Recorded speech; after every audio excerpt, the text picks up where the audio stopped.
Здравствуйте, дорогие друзья! Прямо за моей спиной знаменитый символ Кавказа – гора Казбек. И да, я снова нахожусь в Грузии. В прошлый раз мне настолько понравилось в этой стране, что я решил сюда вернуться, чтобы посмотреть новые, не менее интересные места. Ну а для тех, кто впервые зашел на мой канал, рекомендую посмотреть прошлый видеогид по Кахетии, где я подробно рассказал о наиболее интересных маршрутах этого региона. В этом видео я покажу такие интересные регионы, как Сванетия, Боржоми, окрестности Мцхеты и Казбеги. Итак, подписывайтесь на мой канал, если вы этого еще не сделали, и приступим.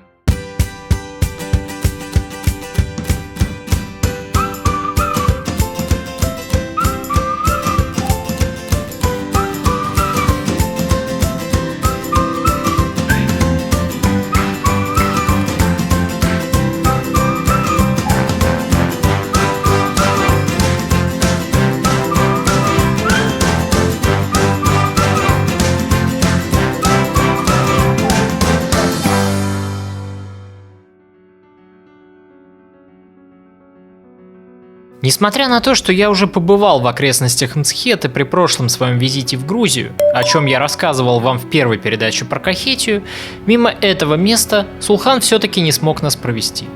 О существовании этой маленькой женской обители туристы почти не знают. Сюда не завозят таксисты, это место не может похвастаться своей значимостью или сногсшибательным видом с холма.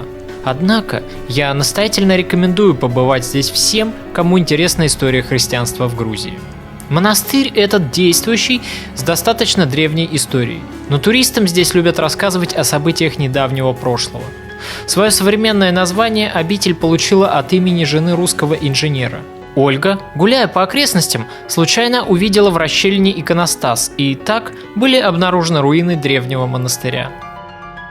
Супруг ее, инженер Горнич, в это время руководил строительством железнодорожного туннеля, который должен был пройти сквозь горную толщу. Проект финансировался из государственной казны, сроки его сдачи сильно поджимали, и начальство не давало главному инженеру покоя. Для того, чтобы ускорить процесс, строители прорубали туннель с обоих концов. День, когда по расчетам инженера две части туннеля должны были сойтись, наступил, но заветное событие так и не произошло. Тогда инженер решил, что допустил фатальную ошибку в своих расчетах, и, пребывая в отчаянии, он свел счеты с жизнью, застрелившись. Когда же его супруга узнала о случившемся, она ушла на руины открытой ею обители, став первой монахиней этого места, возможно, что даже за последнее тысячелетие. Оба конца туннеля, которые прокладывали по расчетам Горнича, в конце концов сошлись. Несчастному инженеру всего-навсего не хватило терпения, а Ольга так и провела остаток своих дней в этом монастыре, посвятив себя его возрождению. Вот такую трагическую историю скрывает от туристов это непримечательное с виду простое место и самый обыкновенный туннель в горах.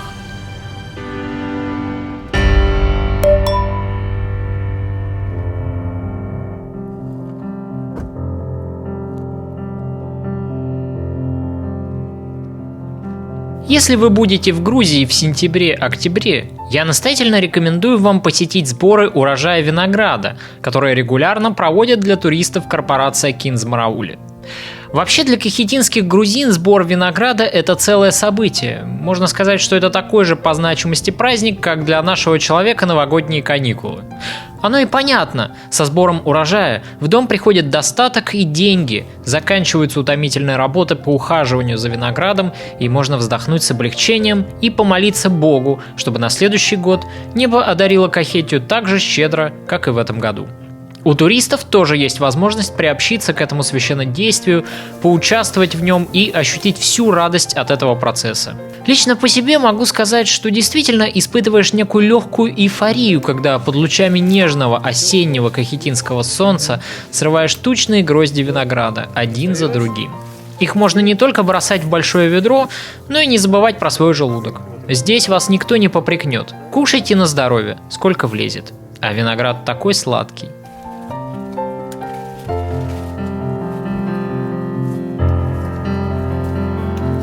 Когда в Кахетии фермер собирает урожай, обычно к нему приезжает вся родня, даже дальние родственники и родня со стороны жены. Сбор винограда – это общее дело. После того, как урожай будет собран, в саду накрывается большой стол, который ломится от мяса, хачапури, фруктов и овощей. И обязательно не забудут поставить кувшины с вином из прошлогоднего урожая.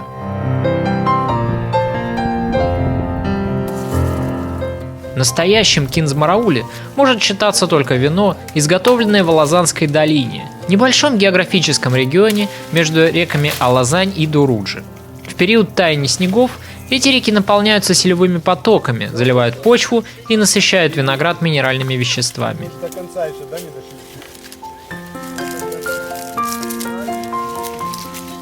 Говорят, что созревший тут виноград не только полон витаминов и микроэлементов, но даже содержит в себе золото. Не знаю, как насчет того, что стоит под номером 79 в таблице Менделеева, а вот золото солнечных лучей, обильно льющееся на кахетинскую почву, здесь действительно хоть отбавляй.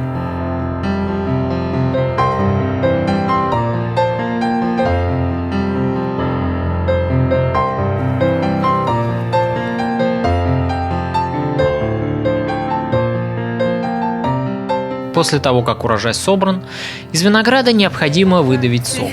Сейчас это делают на специальных прессах, но наши далекие предки делали это вручную, а точнее говоря, они давили виноград ногами. Туристам тоже предоставляется такая возможность. Знаете, это довольно весело.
По дороге в Казбеги мы делаем первую остановку в Анануре. Эта достопримечательность входит в список обязательно к посещению.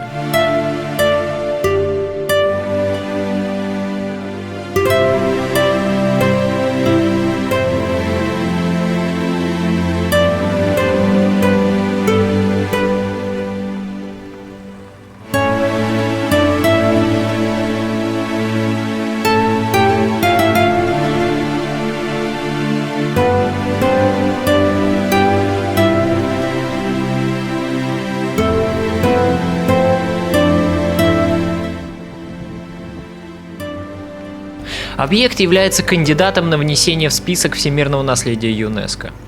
Крепость расположена в месте слияния двух рек – Ведзатхеви и Арагви. Доподлинно дата строительства крепости неизвестна, но одна из башен построена в XIII веке, а сама крепость предположительно датируется XVIII веком. Крепость небольшая, но находится в очень живописном месте на берегу водохранилища, среди Кавказских гор. Там очень уютно. В крепости и особенно в церкви очень хорошая энергетика, неподдельная и еще не испорченная разными реставрациями и переделками. Там ощущается истинный дух православия. Без роскоши, без золота, дорогих иконостасов и мраморных полов. Место силы. В эпоху феодализма в Грузии крепость имела колоссальное значение для местных князей, позволяя контролировать всю близлежащую долину и ущелье. Однако история этого места довольно скудно освещена в исторических документах, и мы почти ничего не знаем про это место. В 1829 году Ананури посетил наше все Александр Сергеевич Пушкин. Поэт стал первым документально зафиксированным русским туристом в этих местах. Кстати, известно, что Пушкин не побоялся дойти до крепости пешком. В селе, через которое он проезжал, находился таможенный пост, и пока багаж проходил таможенный досмотр, поэт махнул рукой на всю эту бюрократию и решил прогуляться пешком, преодолев расстояние от Пасанаури до Ананури и далее до Душети за один день. А это, дорогие друзья, 45 километров.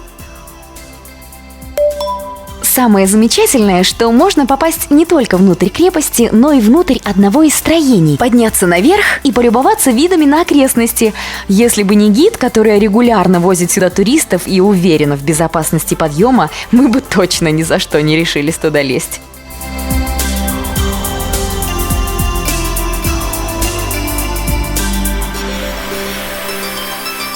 В 1739 году Ананури стал эпицентром трагических событий. Летописи сообщают нам о конфликте двух крупных грузинских князей – Эристава Арагви и Эристава Ксани. Ксанский Эристав напал на крепость с наемным лезгинским войском и осадил ее. Осада была долгой и безрезультатной, пока нападавшим не пришло в голову разрушить систему водоснабжения крепости.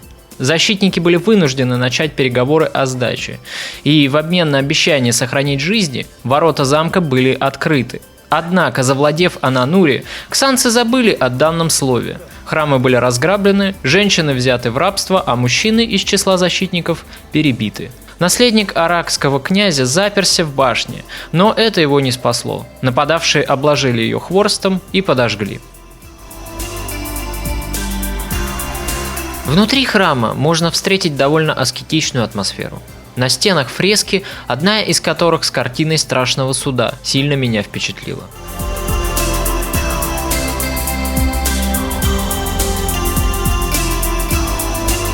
Ну и, конечно, прямо здесь вы можете сделать замечательные фотографии в национальной кавказской папахе с саблей в руках, украсив этим свой инстаграмчик.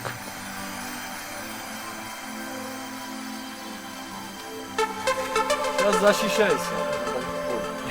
Ничего.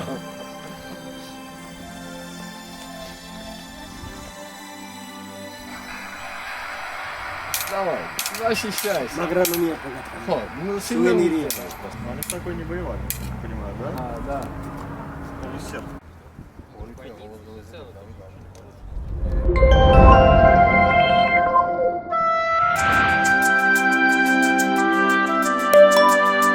Следующая наша остановка – это место слияния двух рек – Белой и Черной Арагви. Сулхан тем временем затевает собственный фотопроект. Он просит меня сфотографировать его в национальной хивсурской шапке, рядом с табличкой с названием города.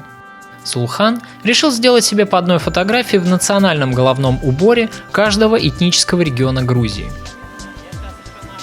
Сюда, дорогие друзья, вам обязательно стоит заехать.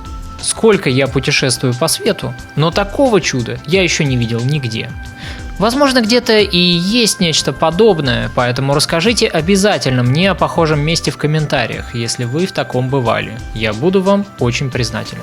Невольно мне вспомнилась одна реклама. Ну, да, вы, конечно же, поняли, какая. Попробуй обе и реши, на чьей стороне ты. Ну и, как всегда, не обошлось без легенд.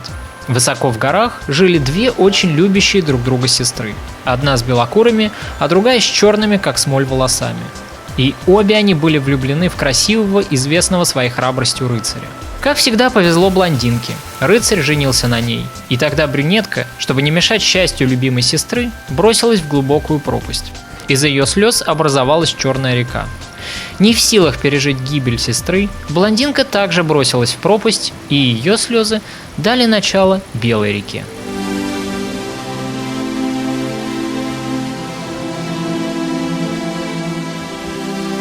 Постепенно дорога поднимается все выше в горы, и пейзажи становятся все величественнее и красивее. По пути заезжаем на Арку Дружбы, откуда открывается прекрасный вид на долину. Перед моими глазами предстает совершенно замечательная картина. Небольшая группа туристов веселится, фотографируя друг друга то в прыжке, то в выпадах. Женщинам и мужчинам лет этак за 40, но они радуются точно малые дети. «You are from?» – спрашиваю. «Мы из Малайзии», – отвечает одна из них и приглашает меня присоединиться к этой забавной фотосессии. В чем же секрет этих людей, что они так счастливы, думаю я, прыгая вместе с ними?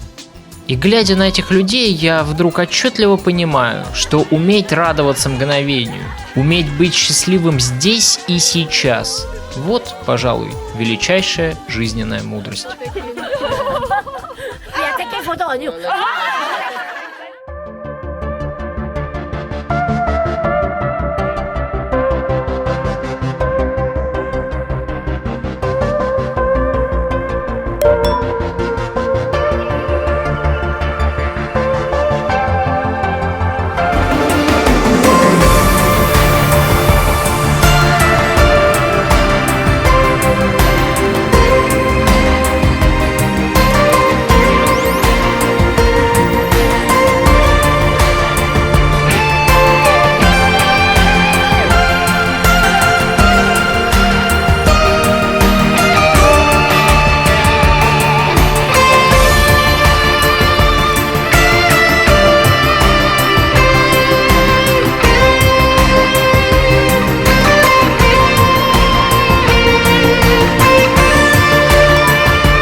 На утро мы отправляемся смотреть один из кавказских водопадов.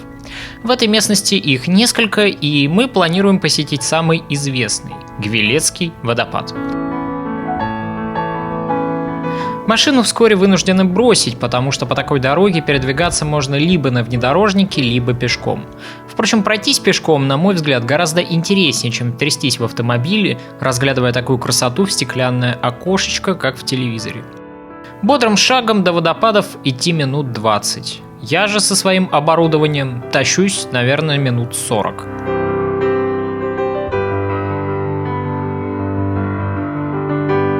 По дороге заодно можно и перекусить ягодами.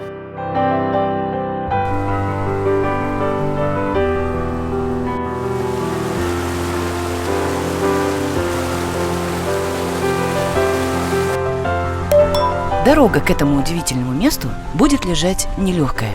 Тонкая тропинка, которая будет постоянно идти в горку. Но после того, как вы достигнете цели, поймете, что все эти мучения того стоили. Перед вами откроется прекрасное явление природы – водопад, красота которого завораживает и восхищает. По мере приближения к водопаду вы начнете ощущать на себе мельчайшие брызги падающей воды, которые с вашим приближением к водопаду будут более сильными. Здесь вы почувствуете великолепие местной природы, услышите переливы птиц, увидите яркие альпийские луга и цветы, горный барбарис, можжевельник и много других природных красот.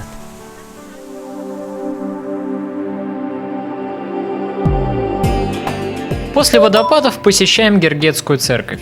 Она находится довольно высоко, и дорога туда тяжелая. Землетрясение на протяжении минут 20 вам обеспечено. Зато это будет компенсировано отличным видом на Казбек, который тут практически рядом. Гергетский храм выстроен как бы под углом, чем-то напоминая Пизанскую башню, потому что расположен на склоне холма. Поэтому, размещая камеру на штативе, я очень долго не мог понять, что не так с моим уровнем горизонта и почему я все время неверно настраиваю угол наклона камеры, пока до меня наконец не дошла эта маленькая особенность церкви. Внутри царит довольно аскетичная обстановка, традиционная для большинства старинных храмов Грузии. Но лично мне кажется, что красивым убранство церкви делает не бесконечная золотая лепнина и мраморные полы, как в наших православных храмах, а то природное окружение, в которое встроено святое место.